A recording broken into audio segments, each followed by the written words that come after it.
کہ بیت المال کا ایک اونٹ گم ہو گیا ہے، اس کو تلاش کر رہا ہوں۔ بحرین سے ایک مرتبہ مشک آیا، یہ انتہائی قیمتی خوشبو تھی۔ اس کو مسلمانوں میں تقسیم کرنے کے لیے آدمی کی تلاش ہوئی جو یہ کام اچھی طرح کر سکے۔ سیدنا عمر کی زوجہ محترمہ عاتقہ نے کہا کہ یہ کام میں کر سکتی ہوں۔ سیدنا عمر نے فرمایا، نہیں، میں تمہیں اس کی اجازت نہیں دے سکتا، اس لیے کہ تمہاری انگلیوں پر جو مشک لگ جائے گا وہ تم اپنے کپڑوں پر لگا لو گی، اس طرح عام مسلمانوں سے زیادہ تمہارے حصے میں آئے گا۔ ایک مرتبہ بیمار ہو گئے، لوگوں نے علاج کے طور پر شہد تجویز کیا۔ بیت المال میں شہد موجود تھا، لیکن آپ نے لینا گوارا نہ کیا۔ آخر لوگوں کو جمع کیا گیا، جب سب نے اجازت دے دی تب شہد دیا۔ آپ نے عدل و انصاف کا بہترین نمونہ دنیا کو دکھایا۔ اللہ سے ڈرنے والے قاضی مقرر کیے، ان کی تنخواہیں مقرر کی، انہیں حکم دیا کہ تمام فیصلے قرآن اور حدیث کے مطابق کیے جائیں۔ قرآن اور حدیث میں حکم نہ ملے تو جس رائے پر عالموں کا اتفاق ہو اس کے مطابق فیصلہ دیا جائے۔ انہوں نے کوفہ میں شریح کو قاضی مقرر کیا، ان کے فیصلے بہت مشہور ہوئے۔ امیر المومنین کے خلاف بھی فیصلے دے دیتے تھے۔ سیدنا علی نے بھی انہیں اپنے دور میں قاضی کے عہدے پر قائم رکھا۔ قبیلہ غسان کے بادشاہ جبلہ نے اسلام قبول کر لیا۔ وہ حج کرنے کے لیے آیا، اس کی چادر پر ایک غریب بدو کا پاؤں آ گیا۔ اس نے بدو کو زور سے تھپڑ دے مارا، بدو کی ناک کی ہڈی ٹوٹ گئی۔ وہ سیدنا عمر کی خدمت میں حاضر ہو گیا، انصاف کا طلبگار ہوا۔ سیدنا عمر نے جبلہ کو بلا بھیجا، وہ حاضر ہوا تو آپ نے اسے کہا، تم نے اس غریب مسلمان سے زیادتی کی ہے، لہذا بدلہ دو۔ یہ غریب تمہیں اس جگہ تھپڑ مارے گا جس جگہ اس کے منہ پر تھپڑ لگا ہے۔ ہاں، اگر تم اس سے معافی مانگ لو اور یہ معاف کر دے تو اور بات ہے۔ جبلہ نے کہا، مجھے ایک دن کی مہلت دی جائے تاکہ میں غور کر سکوں۔ جبلہ کو ایک دن کی مہلت مل گئی۔ وہ وہاں سے فرار ہو کر شام چلا گیا اور دوبارہ عیسائی مذہب اختیار کر لیا۔ ایک مرتبہ حج کے موقع پر ایک شخص نے گورنر کی شکایت کی کہ اس نے مجھے بے قصور 100 کوڑے مارے ہیں۔ سیدنا عمر رضی اللہ عنہ نے شکایت درست پائی تو حکم دیا، تم بھی اسے 100 کوڑے مارو۔ ایک عیسائی کسان نے شکایت کی کہ اس کے کھیتوں سے مسلمان فوج گزری ہے جس سے اس کا نقصان ہوا ہے۔ آپ نے بیت المال سے اسے 10,000 درہم دینے کا حکم دیا۔ سیدنا عمر فاروق نے عام لوگوں کو منع کر دیا کہ وہ شریعت کے کسی مسئلے پر اپنا فیصلہ دیں۔ اس کام کے لیے انہوں نے فتوے جاری کرنے کا محکمہ قائم کیا۔ فتوے دینے والے بزرگوں کے نام یہ ہیں: سیدنا عثمان، سیدنا علی، سیدنا عبد الرحمن بن عوف، سیدنا ابی بن قعب، سیدنا معاذ بن جبل، سیدنا زید بن ثابت، سیدنا ابو درداء، سیدنا ابو ہریرہ رضی اللہ تعالی عنہم۔ سیدنا عمر رضی اللہ تعالی عنہ نے پولیس کا محکمہ قائم کیا۔ رعایا کی خبر گیری رکھنے کے لیے راتوں کو گشت لگایا کرتے تھے۔ ملک شام کے سفر سے لوٹ رہے تھے کہ ایک بڑھیا نظر آئی۔ اس سے پوچھا کہ بڑی بھی عمر کے بارے میں کچھ معلوم ہے؟ وہ بولی، ہاں، سنا ہے شام گیا ہوا ہے، اللہ اس سے سمجھے، آج تک اس نے مجھے پھوٹی کوڑی تک نہیں دی۔ اسے معلوم نہیں میں کتنی تنگی سے گزارا کر رہی ہوں۔ سیدنا عمر نے یہ سن کر فرمایا، بڑی بھی تم نے جا کر عمر کو اپنا حال بتایا؟ بڑھیا نے کہا، اگر اسے رعایا کا حال معلوم نہیں تو خلافت کیوں کرتا ہے؟ سیدنا عمر فاروق رضی اللہ عنہ یہ سن کر رو پڑے۔ پھر اس سے پوچھا، تم کیا لے کر عمر کو معاف کر سکتی ہو؟ اس نے کہا، اگر مجھے 25 دینار مل جائیں تو معاف کر دوں گی۔ آپ نے اسی وقت اسے 25 دینار دے دیے۔ وہ خوش ہو کر دعائیں دینے لگی، اللہ عمر کو معاف کرے، اس پر اپنی رحمت نازل کرے۔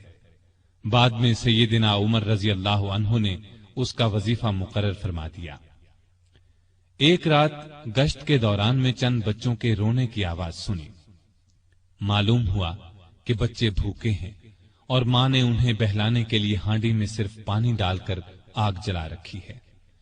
آپ اسی وقت خادم اسلم کے ساتھ بیت المال گئے، آٹا، گوشت، گھی اور کھجوریں نکال کر خادم سے فرمایا، یہ تمام چیزیں میری کمر پر رکھ دو۔ اسلم نے عرض کیا، آپ کیوں تکلیف کرتے ہیں، میں اٹھا لیتا ہوں۔ آپ نے فرمایا نہیں، قیامت کے دن میرا بوجھ تم نہیں اٹھاؤ گے۔ پھر سب چیزیں اپنی کمر پر لاد کر لائے، خود کھانا تیار کیا، خود چولہا پھونکا، کھانا تیار ہونے پر اپنے سامنے بچوں کو کھلایا۔ انہوں نے پیٹ بھر کر کھایا، پھر اچھلنے کودنے لگے۔ سیدنا عمر انہیں اچھلتے کودتے دیکھتے اور خوش ہوتے رہے۔ عورت نے ان سے کہا، اللہ تمہیں نیک بدلہ دے، امیر المؤمنین بننے کے لائق تو تم ہو، نہ کہ سیدنا عمر۔